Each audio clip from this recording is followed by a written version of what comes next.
নমস্কার বন্ধুরা, কেমন আছো তোমরা? অনেকদিন পর আজ নতুন একটা ব্লগে তোমাদের সুস্বাগতম।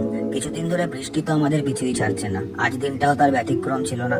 আজ এই বৃষ্টির দিনে আমাদের দুটো জায়গায় অর্ডার ডেলিভারি করতে হয়েছিল।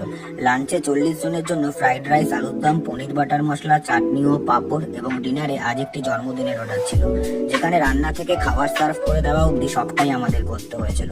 ডিনারে আজ মেনুতে ছিল স্টার্টার হিসাবে চিকেন পকোড়া ও কফি, এবং মেন কোর্সে ছিল naan, chana masala, egg table, salad, fried rice, chicken কষা, চাটনি, পাঁপড় ও রসগোল্লা। দুপুরের অর্ডার সময় মতো ডেলিভারি করে দিয়ে রাতের রান্না শুরু করে দেওয়া হয়।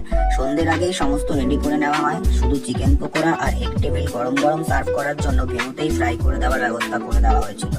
আমাদের সার্ভিসের ছেলেরাও সময় মতো ভেনুতে পৌঁছে সুন্দরভাবে পরিবেশন করে দেয়। যতই হোক, নর্মাল দিনগুলো থেকে বৃষ্টির দিনগুলোতে একটু বাড়তি চাপ থেকেই যায়। সময় মতো সবকিছু আয়োজন করাটাও একরকম চ্যালেঞ্জ হয়ে দাঁড়ায়। সবকিছু উপেক্ষা করে সঠিক সময় মতো সবকিছু আয়োজন করার পর সবশেষে যখন কাস্টমার ভালো রিভিউ দেয়, আমাদের উপরে তাদের বিশ্বাস করা সার্থক হয়েছে বলে জানায়। বিশ্বাস করো, দিন শেষে এর থেকে ভালো উপহার আর কিছু হতে পারে না।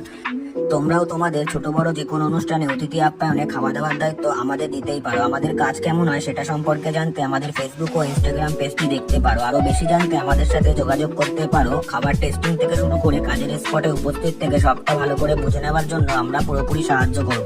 এরকম আরো অনেক ভিডিওর জন্য আমাদের ফেসবুক এবং ইনস্টাগ্রাম পেজটিকে ফলো করে রেখো। এভাবে আমাদের পাশে থাকার জন্য ধন্যবাদ। আজকের মতো টাটা, কথা হবে নেক্সট।